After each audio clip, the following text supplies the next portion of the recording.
So I wanted to share with you the key components of a basic business plan. And this is just a basic business plan. There are plans that you can create that will be very long and very detailed, but in a smaller business, or if you're just getting started, even having just a basic one-page business plan can be really helpful for you. So here are some things that you want to make sure that you include on that business plan. So the first thing you want to have is your business description. So who are you and what are you doing? What are you selling? Then you want to talk about your product and your service offering. So what is it exactly that you're selling? What good or what service are you providing? And why do people need it? Another thing you want to talk about is your core strategy. So how will you solve the problem that your customer is having once you've identified that? You want to know who your target market is. You want to know who you're marketing to. You want to have built a customer profile or an avatar so that you know everything that you do is going to be targeted at that particular type of person. You also want to make sure you're doing a competitive analysis. So figure out what are other people in your industry doing that's similar to you. You know, how are they doing it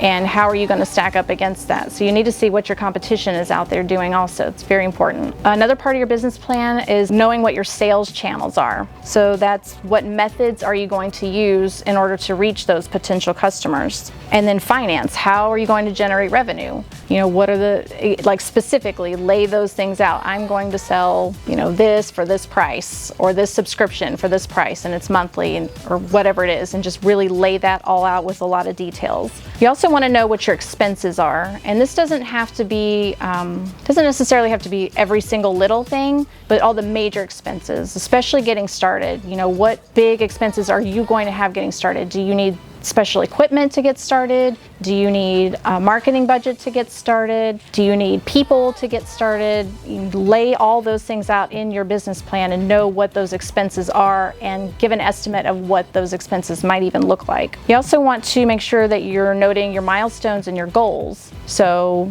you know, putting time frames to things is very helpful. You have to be careful about that sometimes with the time frames, because especially when you're getting started, because we tend to overestimate what we can do sometimes in a short amount of time and then underestimate what we can do in a long amount of time. So be aware of that when you are setting those goals. And then you want to have a personnel plan. You want to know, you know, who do you need to hire? When do you need to hire them? What do those roles look like? What are they going to be doing? How much are you going to pay them? That needs to be in your business plan so that you can plan for that. And then finally is just identifying partners and resources available to you. And this is really a great place, and this is something I've been diving into a lot more recently too with my own business, is just leveraging strategic partnerships. So once you've got a network of people and resources out there that you are aware of and that you've used, then you can really leverage those in your business. So identify where those points are. Who are some people that might be able to help you?